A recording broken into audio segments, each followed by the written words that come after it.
Bienvenidas y bienvenidos a La Silla Vacía. Soy Juanita León, su directora, y hoy vamos a hablar sobre la posesión de Abelardo de la Espriella y el arranque de su nuevo gobierno. Estamos desde la redacción. Ever Mejía cubre a Congreso en La Silla Vacía, pero lo mandamos a cubrir la posesión de Abelardo de la Espriella, que era el tema más importante antes de la tragedia que ha ocurrido hoy en Colombia con estos temblores en todo el país, con las grandes afectaciones en el Pacífico, en el occidente del país. Pues es un tema que seguramente vamos a estar tratando toda la semana, pero pues no queríamos dejar pasar, Ever, esta parte de la posesión de Abelardo, porque ya mañana nos va a parecer que esto ocurrió hace años. Sí, Juanita, bueno, lamentamos la situación que están viviendo miles de familias acá en Colombia, pero bueno, hablemos un poquito de la posesión que se dio el viernes. Estuvimos allá en Cali. Ya pasamos de la posesión a que Abelardo atienda la emergencia que estamos viviendo, pero dejó varias cosas sobre el tapete para hablar. Claro. Ever, yo creo que lo primero es que tú estuviste allá, estuviste con Edgar, el otro periodista de La Silla. ¿Por qué no nos cuentas el tras bambalinas? O sea, ¿qué pasó en el Hotel Inter? ¿Todo el mundo llegó allá? ¿Cómo se sintió eso? Bueno, Juanita, nosotros llegamos temprano al mediodía a Cali. Edgar fue a la reunión con los periodistas donde nos habían dicho que Abelardo iba a dar un saludo y había como mucha expectativa de, bueno, vamos a conocer al presidente, nos va a enviar un mensaje y bueno, muy rápidamente cuando estaba ahí empezaron a correr el rumor de que no iba a estar Abelardo, sino que iba a hacer un saludo a través de un video. Un holograma. De pronto podemos mirarlo aquí. Esa libertad de opinión, esa libertad de prensa debe ser siempre salvaguardada, porque es una garantía constitucional. Yo siempre voy a defender la libre expresión, voy a defender la libertad de prensa. Por supuesto, esa actividad periodística debe estar ligada a la verdad, a la veracidad de los hechos, porque ese es el verdadero periodismo, el que cuenta lo que ocurre con apego a la verdad.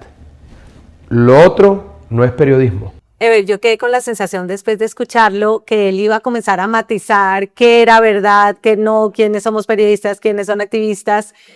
Me preocupó un poquito. ¿Esa fue la sensación entre los periodistas o cuál fue la sensación cuando ustedes, y además cuál fue la sensación de saber que no era él en persona, sino un video? Sí, yo creo que pues, un poquito la sensación es un poco no le dan como el trato tan privilegiado como a la prensa, sino como más de costado, como que toca y siempre como en campaña también fue como a los eventos no es clara como la agenda, uno no sabe dónde va a estar el presidente, por dónde va a aparecer, entonces como que uno fue como una continuidad de esa serie de situaciones.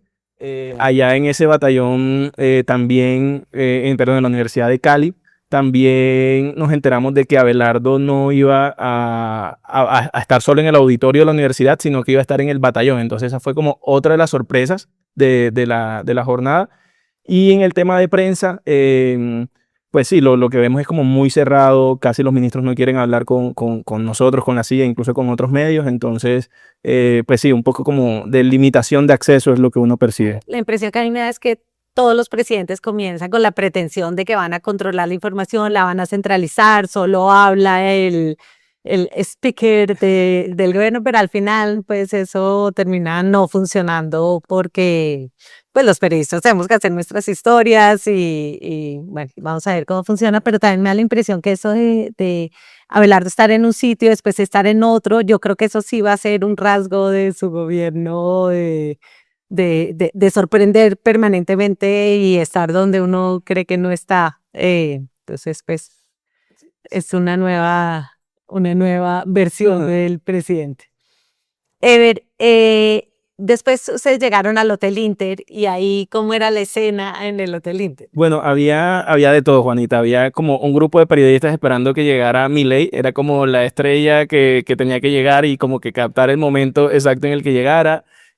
Habían muchos aliados del presidente como en un barcito del hotel. Entonces ahí estaba, por ejemplo, Agustín Laje con el grupo de influencers abelardistas. Agustín Laje, ideólogo argentino como muy popular en la nueva derecha. Y había, por ejemplo, congresistas de la Casa Char. Vimos ahí a Selmén Arana, de Cambio Radical. También vimos, y bueno, ya a la par de que había como ese barcito ahí, había como ministros trabajando. Sobre todo vimos a José Manuel Restrepo muy como pues diligente ahí atendiendo reuniones.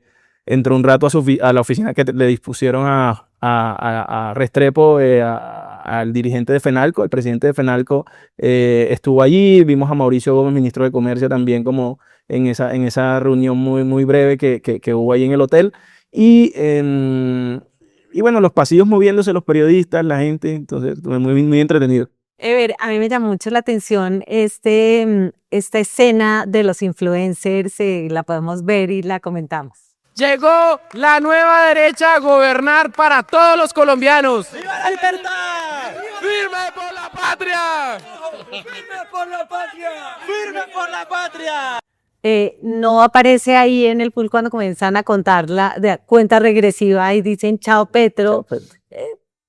¿Era como una cosa muy visceral contra Petro o es como era una recocha? Era una especie de recocha visceral, si se puede decir, porque ahí aparecía, por ejemplo, Vincent, un influencer muy conocido. Entonces como que hacían videos en la previa diciendo, bueno, estamos acá ansiosos porque ya se va a acabar el gobierno Petro, con un poquito de nervio. Entonces era como una cosa medio chistosa, pero también un poquito agresiva frente al presidente. Estaba Santiago Giraldo y estaban allí como tomándose unas cervezas mientras esperaban pues el fin de la noche. Y bueno, hasta cuando no terminó la noche no se fueron, entonces quedaron ahí hasta las 12.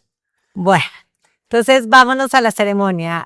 Al día siguiente fue la ceremonia, hubo como una pasarela, como casi estilo los Óscares, donde pasaban y se tomaban fotos, pero había otros que no pasaban por la pasarela, sino que estaban ahí desde el principio, ¿no? Sí, los primeros en llegar fueron los congresistas. Recordemos que el presidente pues se posesiona frente al Congreso, entonces pues ellos son como los que están ahí organizando toda la logística de cuál es el orden del día, pues poniendo las mesas, todo el tema logístico como de lo que se va a hacer.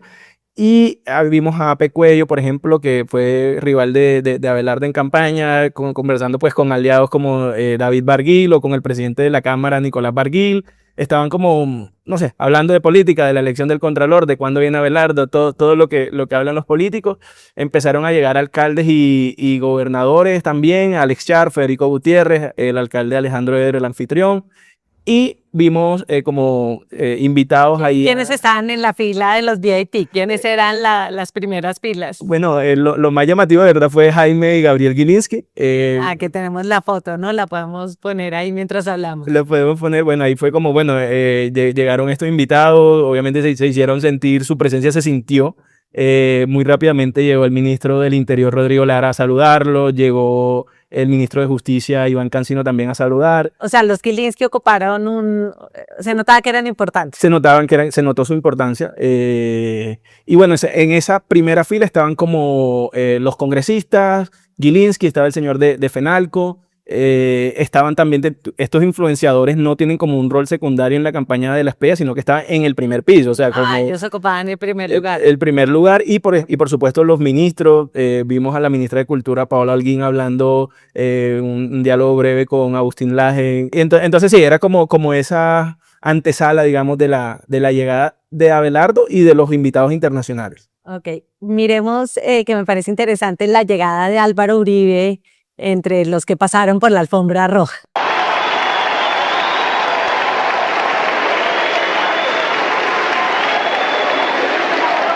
Y lo confirmamos hace unos instantes. Aquí está presente el expresidente Álvaro Uribe Vélez. O sea, en la transmisión se veía como que si hubiera un aplausómetro, Uribe se lo ganó de lejos. Era la sensación que había. ¿Cuál era la sensación, digamos, de ese auditorio frente a Uribe, teniendo en cuenta pues los ciertos roces que ha habido en la derecha? Sí, digamos que ellos todo el mundo estaba viendo la alfombra roja a través de unas pantallas. Entonces, el momento en el que ellos pasaban por la alfombra roja era que aplaudían o no el auditorio. Entonces, habían aplaudido mucho a Noboa, al presidente de Ecuador, y a Milei. Fueron como los más aplaudidos hasta que llegó Álvaro Uribe. Y bueno, fue sin duda el más aplaudido. Hay que decir que ahí estaba la bancada del Centro Democrático de su partido, con lo cual evidentemente ellos fueron grandes impulsores de ese aplauso. Y recordemos que también había mucha expectativa porque Uribe no se sabía si iba a ir a la posesión o no iba a ir a la posesión. Y recordemos también que Paloma Valencia no fue invitada al evento. Entonces, en medio de ese como clima un poco Que cálido, decía la bancada del Centro Democrático que no eran invitado a Paloma, que no alcanzó a perder cuando ya le manifestó el apoyo a Abelardo.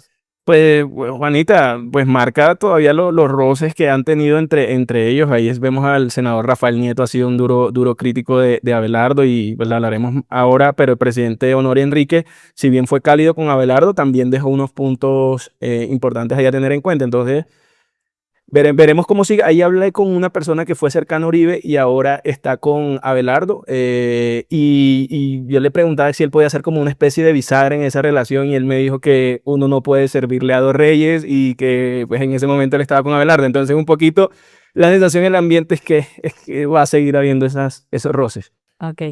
Ever, antes de que pasemos al discurso de Honorio y al discurso de Abelardo, ¿algún otro detallito de la ceremonia que te llamó la atención, del ambiente? Hacía calor, la gente estaba sudando, Abelardo llegó 1 hora tarde, entonces eso también era un tema. Sí, ¿De qué se hablaba? Bueno, fue mucho tiempo en la ceremonia. Recuerdo que cuando terminó, incluso el presidente de la Cámara estaba hablando ahí con otros congresistas, y yo estoy destrozado porque estaba en una silla como incómoda y pasó mucho tiempo. Entonces, como la ceremonia fue súper larga, tuve un poquito de agotamiento en general de cuándo empieza, cuándo van a hablar, por qué se demora tanto. Y entonces, como eso. Ever, y toda esa parte religiosa era parte de la agenda, eso lo habían aprobado los congresistas. Sí. Los congresistas sabían que Abelardo se iba a desaparecer en la mitad y se iba a ir a la guarnición, o eso les tomó por sorpresa. Sabíamos que iba a estar en una guarnición, pero no en qué momento se iba a ir. Hubo un momento en el que el secretario general de la Cámara dice que el siguiente punto del orden del día es invocación y alabanza. Y entonces ahí como empieza todo este acto religioso, empieza a cantar Maía, todo el mundo de verdad queda sorprendido, y se apagan las luces. Cuando se apagan las luces. Ok, veamos esa parte de cuando se apagan las luces. ¿Y hay qué?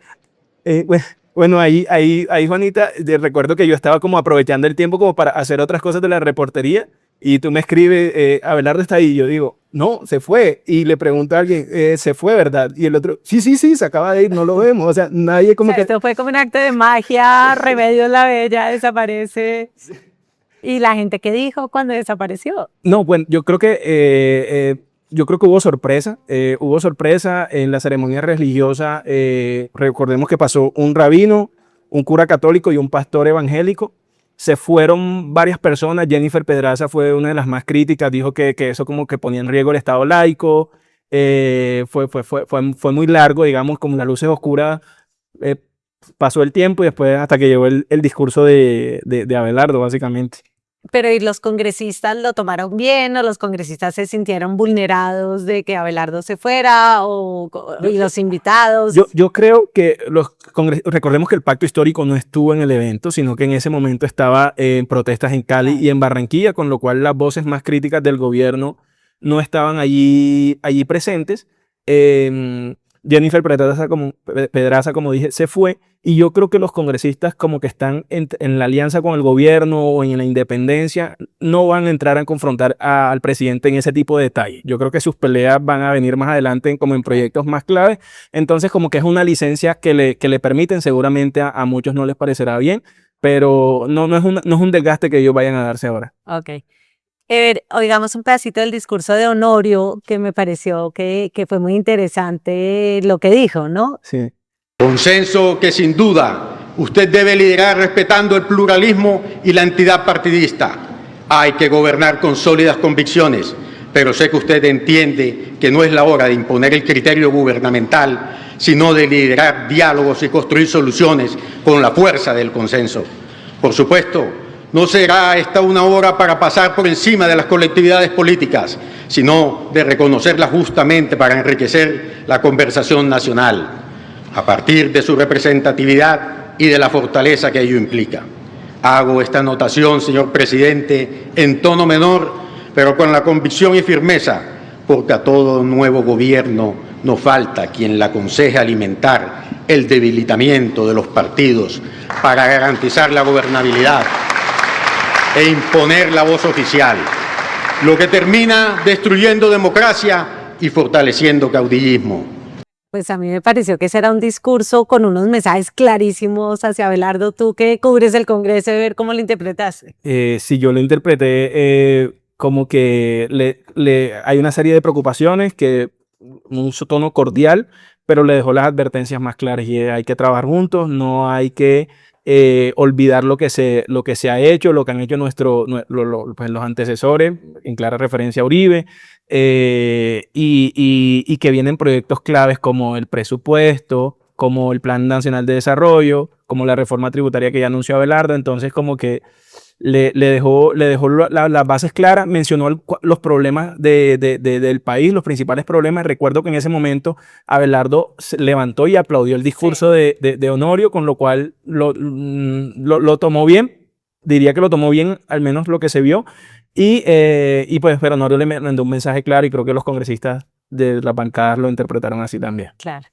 A ver, después está pues la entrada, entra Abelardo con su familia, eso de que se tome selfies con la gente, eso es un poquito nuevo, no es lo usual. La sensación en el auditorio cuando entró Abelardo era ¿cuál? No, la sensación era que todos se querían tocar con Abelardo, que lo reconociera, que la primera fila estaba llena de congresistas y pues los congresistas han tenido como una relación un poco distante a Abelardo, entonces era como su momento de que lo viera, que lo reconociera. Se abrazaba más fervorosamente con sus amigos, como David Barguil de Córdoba, lo apretó, con Ape Cuello era como, bueno, ¿será que le va a saludar? Y bueno, saludó a Ape Cuello con quien... ¿Por qué era tan raro si iba a saludar a Ape Cuello? Porque tuvieron unas diferencias en campaña grande. Ese fue el de los que acusó con los gringos. Exactamente, Ape Cuello le respondió, entonces eso fue como una de las peleas importantes de campaña.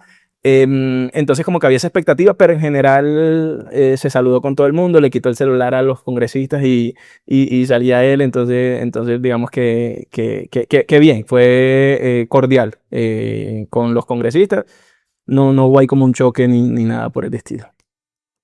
El discurso de la Espriella fue un discurso que tenía, como todo discurso de posesión, unos mensajes muy claros, ¿no? Yo quisiera comenzar con este fragmento donde él habla de recuperar el orden, la libertad y la democracia, porque siento que él ve su victoria como, él ve que él tiene un mandato de ruptura, pero de reconstrucción moral, económica, de seguridad, ¿no? Miremos lo que dice. Ha comenzado el tiempo de la recuperación del orden, la autoridad y la libertad. Seré el presidente de todos los colombianos, de quienes me honraron con su voto y de quienes, en ejercicio de su libertad, depositaron su confianza en otras opciones políticas. Ejerceré esta responsabilidad al servicio de todos, con convicciones claras y un programa sólido, porque una administración sin principios está inexorablemente condenada al fracaso. Quienes no creyeron en mi propuesta encontrarán en los hechos la demostración de que este proyecto sirve al bien común y al progreso de toda la nación. Yo sentí que ahí él estaba mandando un mensaje tranquilizador, un mensaje que da una indicación de que su victoria, él, así como Petro lo entendía como un mandato de las protestas sociales y que él tenía que encarnar el descontento, Abelardo se da a sí mismo como el gran regenerador, el gran reconstructor de la seguridad, de la economía, de la moral, y me parece que él también aplaca un poco los miedos diciendo, pues voy a respetar las instituciones, nunca voy a cuestionar un fallo, voy a respetar a mis opositores que de alguna manera creo yo, busca aplacar ese miedo de que había dicho en campaña que iba a destripar a la izquierda. No sé, Ever, si la gente con la que tú hablaste allá lo entendía así. Sí, yo creo que llamó la atención en todo caso, digamos, como que es cierto ese mensaje, estoy de acuerdo, pero por ejemplo no invitó a la posesión al expresidente Santos ni al expresidente Samper, entonces como que bueno, un poquito ahí como esa diversidad que dio en su discurso no fue como en la antesala. Y digamos que el otro comentario Sí, que no era invitado ni siquiera Paloma, Paloma. pues sí va un poquito en contravía con la idea de eso es para todos, Claro. Respeto al que no votó por mí. De acuerdo, y el otro que leí, que sobre todo leí como en columnas el fin de semana cuando hablaba como de la batalla cultural y esta idea de recuperar, no sé, la creencia en Dios y la responsabilidad individual, como que ahí habían unos mensajes como muy de su nicho, puede ser, y no sé qué tan incluyente ahí sea como recuperar algo con lo que pues es un estado laico, ¿no? Entonces como esos fueron como los asteriscos a ese discurso tal vez armónico y como de conciliación que dio. Mi gobierno librará la batalla cultural para recuperar el valor de la familia, el mérito, la disciplina, el respeto por la ley, el amor por la patria, la creencia en Dios y la responsabilidad individual. No permitiré que se siga ridiculizando aquello que durante generaciones ha hecho fuerte y grande a nuestra sociedad. Colombia volverá a reconocerse en sus mejores tradiciones, abierta al mundo, pero firme en su identidad. Esa parte del discurso es difícil de interpretar, ¿no? Porque me parece que un discurso de posición también define quiénes son los aliados, quiénes son los enemigos, y claramente él ve en sus aliados los que representan el orden, el mérito, la productividad, ¿no? Los empresarios, la familia, la fe y la libertad. Pero esta idea de que no voy a permitir que se burlen ¿y cómo va a ser? O sea, va a violar la libertad de expresión, o sea, la gente se puede burlar del que quiera, y cuáles son esas tradiciones en un país tan diverso. ¿Cómo interpretaste tú eso? Es que siempre es como el asterisco que deja ahí, con lo mismo con la libertad de prensa que vimos al principio, como, bueno, el periodismo será libre, pero tiene que ser con veracidad, entonces, como que cuál es la veracidad del Claro. presidente, entonces como que siempre queda eso y bueno, eso solo queda con los hechos venideros, a ver qué tanto respeta pues Claro. esto que estamos Claro. mencionando. Ever, y la gente después de la ceremonia comentaba ese discurso mientras él estaba en la guarnición, tú estabas en el teatro, ¿y cuál era como la reacción de la gente al discurso? Bueno, en el discurso recuerdo que cuando Abelardo empezó a hablar, inmediatamente la transmisión no apareció en las pantallas, con lo cual había como otra imagen que no recuerdo cuál era y salía la voz de Abelardo. Y me acuerdo que Milei y los otros invitados como mirando hacia dónde como mirar, y ya como al minuto, 50 segundos, ya apareció Abelardo. Entonces como que todo el mundo, pues como ahí viendo la imagen, porque pues Abelardo no estaba. Entonces, bueno, fue como fue chistoso. Y recuerdo, bueno, empezaron a ir muchos invitados, se fueron yendo. ¿Y qué invitados importantes se fueron ahí? Bueno, digamos que todos los principales O sea, se quedaron. ¿de España se quedó? Claro, no, los que estaban en tarima todos se quedaron, sino como más como los invitados que estaban en el segundo piso, sobre todo, tercer piso, algunos alcaldes. Recuerdo que el alcalde Char, cuando volteé, ya no estaba. Infantino creo que también salieron videos despidiéndose antes de que se acabara el evento. Como ese tipo de invitados, los otros se quedaron hasta el final y los congresistas casi todos se quedaron hasta el final. Entonces sí, pero esa fue un poquito la escena. Hablé con algunos congresistas y básicamente quedaron conformes con el mensaje. Fue de Honorio, que le puso como algunos puntos a Abelardo, entonces era como la sensación más que todo y entre los congresistas. Pero bueno, ese era como el ambiente en el Y los auditorio. periodistas, mientras tanto, ¿qué hacían? ¿Filmaban la pantalla? O sea, los que estaban ahí. Bueno, los periodistas como que ya habíamos hecho, los que estábamos ahí ya habíamos hecho todo lo que teníamos que hacer, porque la responsabilidad ya pasó a los que estaban en el batallón. Entonces en el batallón, por ejemplo, estaba Edgar. Y Edgar me dice, no, pero allá no hicimos nada porque Abelardo estaba muy lejos, no había los únicos invitados eran los reservistas, entonces como que no había mucho material periodístico, digamos, y aquí en el auditorio ya los periodistas como que nos relajamos de que ya todo lo importante ya no estaba pasando acá, entonces como esa era la sensación periodística. La otra lo otro que a mí me llamó la atención fue el mensaje que él le mandó un poco a Petro. O sea, él nunca mencionó a Petro en su discurso, nunca mencionó a Iván Cepeda, pero habló muy específicamente de la corrupción y que no iba a dejar que se fuera como que a llevar la riqueza que se hubieran robado, que iba a acudir a la cooperación internacional. Veamos esa parte. Emprendió la tarea de documentar el vasto entramado de corrupción que deja el gobierno saliente.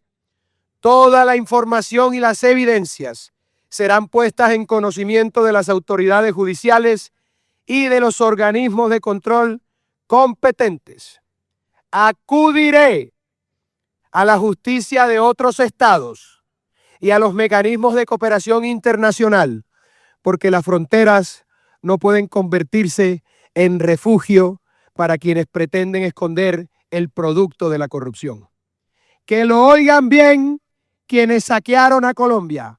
No habrá impunidad, no habrá escondite en el que puedan evadir la consecuencia de sus actos. Los encontraré y los llevaré con determinación ante la justicia. O sea, a mí me da la impresión que Abelardo trató de mostrarse como soy el tigre que ruge, que muerde, que no sé qué, pero voy a aceptar los límites. Ya no dijo que iba a extraditar a nadie, ¿no? Sino que iba a buscar cooperación internacional, que me imagino yo que es Interpol, si alguna persona imputada por corrupción se va. Claro. Pero no sé si esa fue la sensación que tú tuviste allá. Sí, digamos que, por ejemplo, el tema de la JEP también ya no habló de acabarla, sino como de revisarla, ha ido como matizando algunas cosas que evidentemente no podía hacer o que le generaban como conflictos innecesario para lo que se viene. Sí, la sensación hubo como entre los invitados como estuvo el mensaje de seguridad, de temas económicos como que trajo tranquilidad. Esa fue como la sensación que sentí. Claro, el mensaje fue: voy a preocuparme por la salud, la seguridad, la economía y el tema de la batalla cultural. El tema de la batalla cultural. También lo del impuesto al patrimonio anunció que lo iba a quitar. Entonces, sí, lo logra quitar. Sí, lo logré quitar. Entonces, sí, como que la sensación es que todo está por verse. A ver los grandes retos que tiene este país. Antes de pasar ya a la realidad que se le impone la naturaleza y que se acaba el show y la puesta en escena y ahora sí es, bueno, ¿no? A gobernar. Pero después de eso, ¿qué hubo? ¿Fiesta? ¿Cuál fue la celebración de Abelardo? Bueno, Juanita, el día de ese, los congresistas pues estaban, lo que alcancé a escuchar que estaban hablando entre ellos era como cuadrar para ir a alguna fiesta. Otros pues fueron con sus señoras y no se les veía como el tono de fiestarse ese día. En cuanto a Abelardo, lo que lo vimos fue al día siguiente en la Feria de las Flores con Federico Gutiérrez y con el gobernador Rendón. Fue la última imagen que pues la siguiente imagen de Abelardo en el medio posesionó a los ministros, como bueno, ya dando ese mensaje de bueno, empezó esto. Y bueno, hasta hoy que la noticia de los sismos. Como suele pasar a todos los presidentes en Colombia, la agenda la termina imponiendo la naturaleza. O sea, hasta ahí llegó el show, la batalla cultural. O sea, es como ahora sí a solucionar el problema de los escombros, de la reconstrucción. Así es, de hecho tenía agenda en La Guajira, su primera semana iba a ser allí, iba a ser como la gestión desde allí. De hecho, por eso quería un poco poner a Alfredo de Luque en la presidencia del Senado. Bueno, una discusión ya vieja. Todo eso se canceló. Bueno, repartió como a los ministros en los departamentos más afectados para que haya como una voz del gobierno. Hubo puesto de mando unificado desde antes de mediodía. Entonces como que la realidad se impuso y hoy es eso. Claro, y esta realidad también se le impone a la oposición, que supongo les va a tocar postergar toda la oposición que quisieran hacer un mes. Porque, claro, pues, en 2 días tenemos elección del Contralor. En medio de toda esta tragedia que vive el país, pues se va a elegir un cargo muy importante y ahí estaremos hablando de otros pulsos. Bueno, estaremos pendientes de esas nuevas movidas. Muchas gracias, muy buena tu crónica del fin de semana. Y a todos nuestros usuarios, por favor, síganos, marquen la campanita, déjenos sus comentarios, los leemos, los tenemos en cuenta. Entonces, gracias y nos vemos mañana desde la redacción.